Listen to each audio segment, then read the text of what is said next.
نماز مومن کی میراث، دلوں کا نور اور اللہ تبارک و تعالی کی بارگاہ میں قربت و نزدیکی کا سب سے بہترین اور پاکیزہ ذریعہ ہے۔ آگے بڑھنے سے پہلے کمنٹ باکس میں اللہ تبارک و تعالی کا بے حد پیارا صفاتی نام لکھنا نہ بھولیں۔ یا نور، اے دلوں کو روشن کرنے والے، بے شک نماز بھی ہمارے دلوں کا نور ہے، اس لیے کمنٹ میں یا نور لکھ کر اپنی حاضری ضرور لگائیں اور نماز کی پاکیزہ اور روحانی باتیں پورا پیغام سن لیجئے گا۔ رسول اللہ صلی اللہ تعالی علیہ وآلہ وسلم سے مروی ہے، ہمارے اور کافروں کے درمیان فرق صرف نماز کا ہے، جس نے نماز چھوڑ دی اس نے کفر کیا۔ آپ صلی اللہ تعالی علیہ وآلہ وسلم نے یہ بھی فرمایا کہ بندہ جب نماز پڑھ رہا ہوتا ہے تو اس کے سر پر نیکی اور رحمت کی بارش ہوتی ہے۔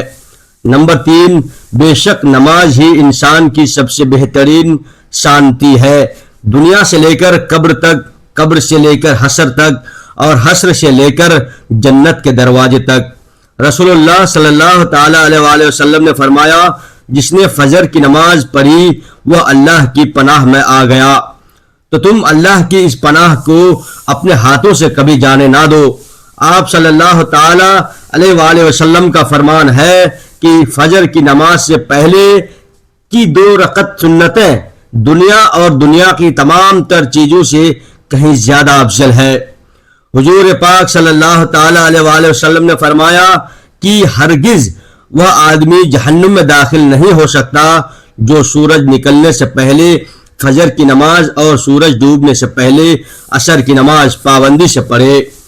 حضرت علی رضی اللہ تعالی عنہ نے فرمایا، نماز کی فکر اپنے اوپر فرض کر لو، اللہ کی قسم تم دنیا کی ہر فکر سے آزاد ہو جاؤ گے اور کامیابی تمہارے قدم چومیں گی۔ رسول پاک صلی اللہ تعالی علیہ وآلہ وسلم نے فرمایا، نماز کے لیے دوڑتے ہوئے مت آیا کرو بلکہ ہمیشہ اطمینان اور سکون کے ساتھ آیا کرو۔ جتنی نماز جماعت کے ساتھ مل جائے وہ پڑھ لیا کرو اور جو رہ جائے اسے بعد میں مکمل کر لیا کرو۔ حضرت ابو جحیم رضی اللہ تعالی عنہ سے روایت ہے کہ نماز کے آگے سے گزرنے والے کے بارے میں نبی کریم حضرت محمد صلی اللہ تعالی علیہ وآلہ وسلم فرماتے ہیں کہ اگر گزرنے والا یہ جانتا ہے کہ نماز کے آگے سے گزرنے کا کتنا بڑا گناہ ہے تو وہ گزرنے کے بجائے 40 سال تک کھڑے رہنے کو بہتر سمجھتا۔ راوی کہتے ہیں کہ مجھے یاد نہیں کہ حضور نے 40 دن کہا، 40 مہینے یا 40 سال۔ صلی اللہ تعالی علیہ وآلہ وسلم نے فرمایا کہ نماز کا چھوڑ دینا بندگی اور کفر کے درمیان جوڑ لگا دینے والی چیز ہے۔ نمبر 11، رسول اللہ صلی اللہ تعالی علیہ وآلہ وسلم نے فرمایا، جب بچے 7 سال کے ہو جائیں تو انہیں نماز پڑھنے کا حکم دو اور جب وہ 10 سال کے ہو جائیں اور نماز نہ پڑھیں تو انہیں نماز چھوڑنے پر سزا دو، یعنی سختی کرو۔ آپ صلی اللہ تعالی علیہ وآلہ وسلم نے فرمایا کہ اللہ تبارک و تعالی فرماتا ہے، میرا بندہ فرض نماز ادا کرنے کے بعد جب نفل عبادتوں کے ذریعے مجھ سے نزدیک ہوتا ہے تو میں اس سے بے انتہا محبت کرنے لگتا ہوں۔ آپ صلی اللہ تعالی علیہ وآلہ وسلم نے فرمایا کہ 5 نمازیں، ایک جمعہ اگلے جمعے تک اور ایک رمضان اگلے رمضان تک کے گناہوں کا کفارہ بن جاتا ہے، بشرطے کہ کبیرہ یعنی بڑے گناہوں سے بچا جائے۔ رسول اللہ صلی اللہ تعالی علیہ وآلہ وسلم نے فرمایا کہ اگر لوگوں کو معلوم ہو جاتا کہ اذان دینے اور پہلی صف میں کھڑے ہونے کا کتنا بڑا ثواب ہے اور پھر انہیں اسے حاصل کرنے کے لیے قرعہ اندازی یعنی لوٹری بھی کرنی پڑتی تو وہ ضرور قرعہ اندازی کرتے۔ نمبر 15، رسول اللہ صلی اللہ تعالی علیہ وآلہ وسلم نے فرمایا، تم اپنی نفل نمازوں کو اپنے گھروں میں بھی پڑھا کرو اور اپنے گھروں کو ویران کر کے قبرستان نہ بناؤ۔ صلی اللہ تعالی علیہ وآلہ وسلم نے فرمایا کہ نماز کی طرف اٹھنے والے بندے کا ہر ایک قدم صدقہ ہے۔ حضرت عبداللہ رضی اللہ تعالی عنہ سے روایت ہے کہ رسول اللہ صلی اللہ تعالی علیہ وآلہ وسلم نے فرمایا، جو لوگ جمعے کی نماز میں حاضر نہیں ہوتے ان کے حق میں میرا یہ ارادہ ہوتا ہے کہ میں کسی شخص کو حکم دوں کہ وہ لوگوں کو نماز پڑھائے اور پھر میں خود جا کر ان لوگوں کے گھروں کو آگ لگا دوں جو جمعے کے لیے مسجد میں نہیں آتے۔ حضرت محمد مصطفیٰ صلی اللہ تعالی علیہ وآلہ وسلم کو جب بھی کوئی مشکل یا پریشانی درپیش ہوتی تو آپ صلی اللہ تعالی علیہ وآلہ وسلم فوراً نماز کی طرف متوجہ ہو جاتے۔ آپ صلی اللہ تعالی علیہ وآلہ وسلم نے فرمایا، جب تم میں سے کوئی شخص مسجد میں نماز ادا کر لیں تو اسے چاہیے کہ اپنی نماز نفل کا کچھ حصہ اپنے گھر کے لیے بھی بچا رکھے، کیونکہ اللہ تبارک و تعالی اس نماز کے سبب اس کے گھر میں خیر و برکت عطا فرماتا ہے۔ حضور پاک صلی اللہ تعالی علیہ وآلہ وسلم نے فرمایا، جب کوئی بندہ ذکر اور نماز کے لیے مسجد کو اپنا ٹھکانہ بنا لیتا ہے تو اللہ تبارک و تعالی اس کی طرف رحمت کی طرح نظر اٹھاتے ہیں، ٹھیک ویسے ہی جیسے جب کوئی عرصے بعد گھر لوٹتا ہے تو اس کے گھر والے اسے دیکھ کر خوش ہو جاتے ہیں۔ آپ صلی اللہ تعالی علیہ وآلہ وسلم نے فرمایا کہ نماز میں جموحائی یعنی اباسی آنا شیطان کی طرف سے ہے، لہذا جب تم میں سے کسی کو نماز کے دوران ایسا محسوس ہو تو اپنا منہ بند کر لیا کیجیے۔ اگر سچی کامیابی چاہتے ہو تو پکے نمازی بن جاؤ، کیونکہ نماز کے بغیر کوئی بھی کامیابی ممکن ہی نہیں۔ نماز شیطان کی شکست اور مومن کی سب سے بڑی جیت ہے۔ نماز کو صرف ایک فرض ہی نہیں بلکہ اللہ سے محبت سمجھ کر ادا کرو، تم دیکھو گے کہ اللہ تمہیں اگلی نماز کے لیے خود بخود کھڑا کر دے گا۔ زندگی کی تھوڑی سی تھکاوٹ کے بہانے اپنی نماز کو کبھی مت چھوڑنا۔ اے مومن، ذرا ان سے بھی کچھ سیکھو جنہوں نے جسم پر خنجروں اور تیروں کے زخم ہوتے ہوئے بھی اپنا آخری سجدہ نہیں چھوڑا۔ جب اللہ ناراض ہوتا ہے تو وہ انسان سے روٹی نہیں چھینتا بلکہ اپنے پاکیزہ سجدوں کی توفیق چھین لیتا ہے۔ اپنے بہترین وقت کو نماز کے لیے ڈیڈیکیٹ کیجیے، سمرپت کیجیے، کیونکہ تمہارے سارے کام تمہاری نماز کی قبولیت کے بعد ہی قبول ہوں گے۔ اگر مسجد میں نماز کے دوران پچھلی صفوں سے بچوں کے ہنسنے یا بولنے کی آوازیں نہ آئے تو سمجھ لو کہ تمہیں اپنی اگلی نسل کے دین کی بہت بڑی فکر کرنے کی ضرورت ہے۔ نماز آخر کب کب کام آئیں گی؟ فجر موت کے وقت روح کی سلامتی بن کر، جوہر قبر کے اندھیرے سناٹے میں، عصر منکر نکیر کے کڑے سوالات کے وقت، مغرب آخرت کے نامہ اعمال اور حساب کتاب کے وقت، عشاء پل صراط سے گزرتے وقت تیز روشنی بن کر۔ کوئی عبادت کی چاہ میں رویا، کوئی عبادت کی راہ میں رویا۔ عجیب ہے نماز اور محبت کا یہ مقدس سلسلہ، کوئی نماز قضا کر کے رویا تو کوئی نماز ادا کر کے رویا۔ نماز وہ واحد حکم ہے جسے اللہ تبارک و تعالی نے زمین پر جبرائیل علیہ السلام کے ذریعے نہیں اتارا بلکہ اپنے محبوب بندے کو عرش پر بلا کر یہ تحفے میں دیا۔ نماز کبھی بھی نہ چھوڑیں، کیونکہ آج قبروں میں لاکھوں لوگ ترس رہے ہیں کہ کاش انہیں دوبارہ زندگی کا ایک پل مل جائے تاکہ وہ اللہ کے لیے صرف ایک سجدہ کر سکیں۔ نماز وہ ادرس اور نہ دکھنے والی اور روحانی رسی ہے جو انسان کو سیدھے اس کے خالق سے جوڑے رکھتی ہے۔ زمانہ جب بھی انسان کو مشکل میں ڈالتا ہے، میرا اللہ سجدوں کے ذریعے ہزاروں راستے نکال دیتا ہے۔ نماز کو مت چھوڑنا، زندگی کی ساری برکتیں اسی میں چھپی ہے۔ اس کے ساتھ ہی اپنی نظروں کی حفاظت کرنا، کیونکہ ہر گناہ کی بنیاد یہیں سے شروع ہوتی ہے۔ سورج کی کرن کتنی ہی تیز کیوں نہ ہو، مگر ایک معمولی سا بادل ان کرنوں کو روک دیتا ہے۔ اسی طرح گناہ چاہے کتنے ہی طاقتور کیوں نہ ہو، 5 وقت کی نماز انہیں پوری طرح روک دیتی ہے۔ کتنا حسین ہوتا ہے نا وہ لمحہ جب ہم سجدے میں آنسو بہا کر اپنے رب سے کچھ مانگتے ہیں اور وہ کچھ ہی دیر میں ہمیں اس چیز سے نواز دیتا ہے۔ ایک صحابی رضی اللہ تعالی عنہ نے حضور پاک صلی اللہ تعالی علیہ وآلہ وسلم سے پوچھا کہ ہمیں کیسے پتا چلے گا کہ ہماری نماز قبول ہو گئی؟ تو آپ صلی اللہ علیہ وآلہ وسلم نے مسکرا کر جواب دیا، جب تمہارا اگلی نماز پڑھنے کا دل کرنے لگے، مصروف زندگی نماز کو مشکل بنا دیتی ہے، لیکن نماز مصروف زندگی کو آسان بنا دیتی ہے۔ یا اللہ مجھے ایسا نمازی بنا دے کہ پھر میرا نماز پڑھے بغیر گزارا ہی نہ ہو۔ رسول اللہ صلی اللہ تعالی علیہ وآلہ وسلم نے فرمایا کہ جس نے صبح کی نماز ادا کی وہ اللہ کے ذمے اور سیدھی حفاظت میں آ گیا۔ سجدے کی توفیق ملنا بھی رب کی بیش قیمتی نعمتوں سے ایک بہت بڑی نعمت ہے۔ رسول اللہ صلی اللہ علیہ وآلہ وسلم نے فرمایا، نمازوں میں سے ایک نماز ایسی بھی ہے جس کے چھوٹنے سے بندے کا گھر بار اور مال و دولت سب برباد ہو جاتا ہے، وہ عصر کی نماز ہے۔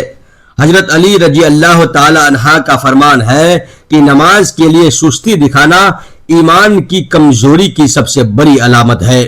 فجر کا وقت ہوتا ہی اتنا پرسکون ہے کہ چرند پرند، آسمان، یہاں تک کہ کائنات کی ہر چیز اللہ تبارک و تعالیٰ کی تسبیح بیان کرتی دکھائی دیتی ہے۔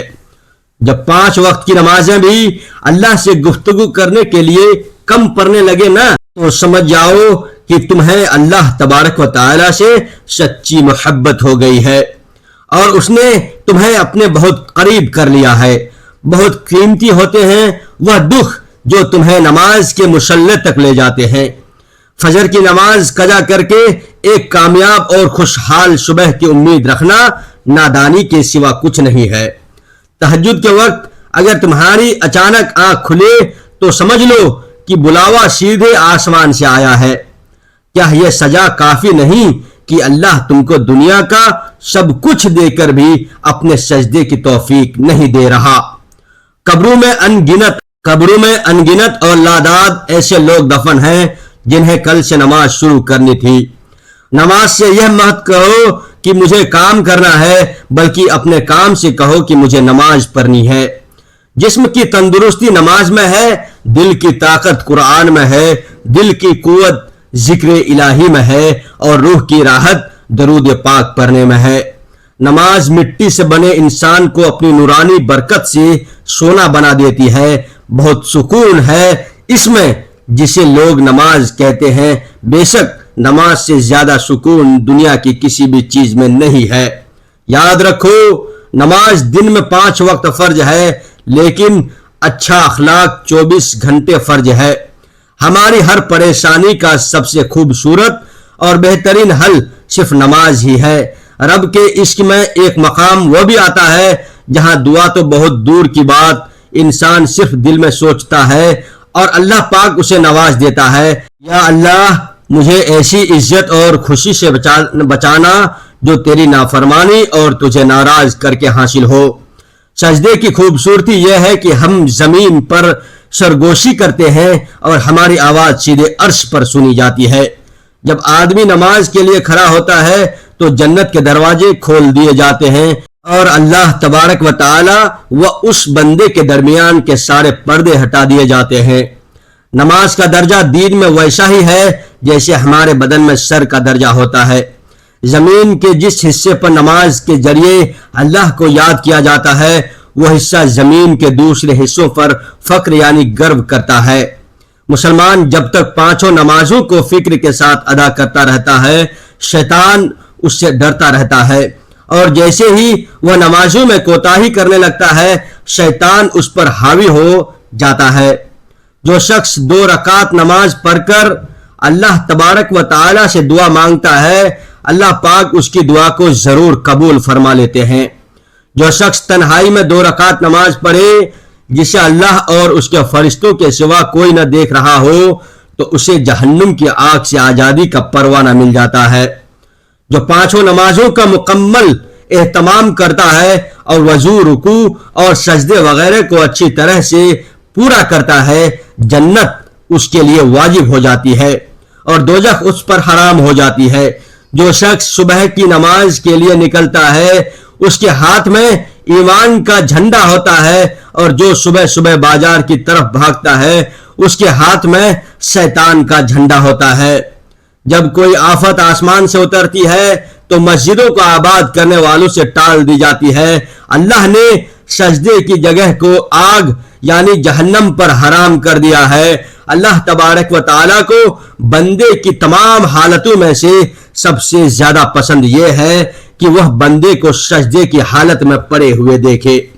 اللہ تبارک و تعالیٰ کے ساتھ بندوں کو سب سے زیادہ نزدیکی اور قربت سجدے کی حالت میں ہی حاصل ہوتی ہے۔ نمازی اصل میں شہنشاہ اللہ کا دروازہ کھٹکھٹاتا ہے اور یہ طے ہے کہ جو دروازہ کھٹکھٹاتا رہے گا وہ ایک نہ ایک دن ضرور کھلے گا۔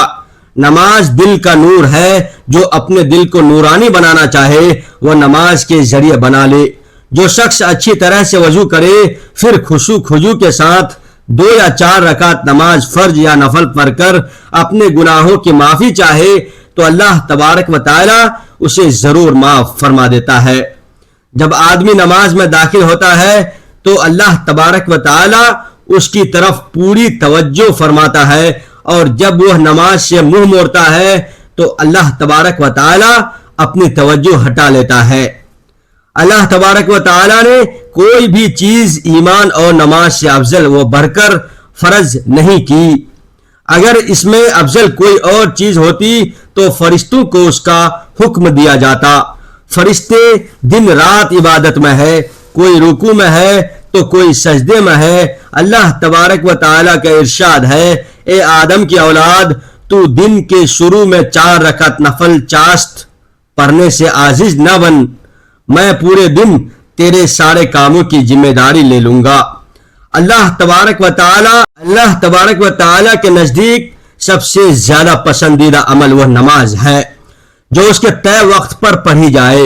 افضل ترین نماز آدھی رات تہجد کی ہے، مگر اس کے پڑھنے والے بہت ہی کم ہیں۔ اس میں کوئی شک نہیں کہ مومن کی شرافت اور عزت تہجد کی نماز میں ہے۔ تہجد ضرور پڑھا کرو کیونکہ یہ نیک لوگوں کا طریقہ اور اللہ تبارک و تعالیٰ کا قربت کا ذریعہ ہے۔ تہجد گناہوں سے روکتی ہے اور گناہوں کی معافی کا بہترین ذریعہ ہے۔ جو شخص ایک فرض نماز ادا کرتے ہیں اللہ تبارک و تعالیٰ کے یہاں اس کی ایک دعا قبول یعنی منظور ہو جاتی ہے۔ نماز ہر متقی اور پرہیزگار انسان کی قربانی ہے۔ نماز کے اوپر سے رزق کی تنگی ہٹا دی جاتی ہے۔ نماز کے اوپر سے قبر کا عذاب ہٹا لیا جاتا ہے۔ نمازی پل صراط سے بجلی کی تیز رفتار کی طرح گزر جائے گا اور نمازی قیامت کے دن حساب کتاب کی سختی سے محفوظ رہے گا۔ رسول اللہ صلی اللہ علیہ وآلہ وسلم نے فرمایا، جس آدمی نے 2 ٹھنڈی نمازیں فجر اور عصر پڑھی وہ جنت میں داخل ہوگا۔ بخاری شریف کی روایت ہے کہ نبی کریم حضرت محمد صلی اللہ علیہ وآلہ وسلم نے فرمایا، لوگوں جب سورج ڈوبتا ہے تو اس وقت شیطان اور تمام شرارتی شیطانی چیزیں باہر نکل آتی ہے۔ اگر تم ان سے بچنا چاہتے ہو تو اس وقت مغرب کی نماز کے لیے کھڑے ہو جاؤ۔ جب تم مغرب پڑھو گے تو اللہ تبارک و تعالی اس نماز کے ذریعے شرکش شیطانوں سے تمہاری حفاظت فرمائے گا۔ ایک نفل نماز پڑھنے والوں کو اللہ پاک ایک کے بدلے 100 یا اس سے بھی زیادہ کا ثواب عطا فرماتا ہے۔ اب رمضان کے مہینے کی راتوں میں رحمت کا نور برستا ہے۔ ہمارا رب تراویح پڑھنے والوں کو خاص رحمت سے دیکھتا ہے، اور جو لوگ تراویح پڑھتے ہیں انہیں اللہ کی خاص پناہ حاصل ہوتی ہے۔ نماز دنیا اور آخرت کے تمام خزانوں کی چابی ہے۔ یہ بڑی سے بڑی برائیوں کو روک دیتی ہے اور سکون کا ایک اشیمیت سمندر ہے۔ دنیا کا ایسا کوئی زخم نہیں جس کی شفا تہجد کی نماز میں نہ چھپی ہو۔ حضرت علی فرماتے ہیں کہ اگر تم پانی میں ڈوب بھی رہے ہو اور تمہیں یاد آ جائے کہ نماز کا وقت ہو گیا ہے تو پانی کے اوپر ہی نماز کی نیت کر لو۔ اللہ تبارک و تعالی ہم سب کو 5 وقت کی نماز با جماعت اور خشوع خضوع کے ساتھ ادا کرنے کی توفیق عطا فرمائے، آمین۔ پیارے دوستو، اگر آج کے اس ویڈیو نے آپ کے دل کو چھوا ہو تو اسے لائک اور شیئر ضرور کریں تاکہ دوسروں کو بھی نماز پڑھنے کی پریرنا ملے، اور ایسی ہی روحانی سفر سے ہمیشہ جڑے رہنے کے لیے اپنے چینل کو ضرور سبسکرائب کریں۔ تو ملتے ہیں اگلے ویڈیو میں، تب تک کے لیے اپنا خیال رکھیے گا. اللہ حافظ.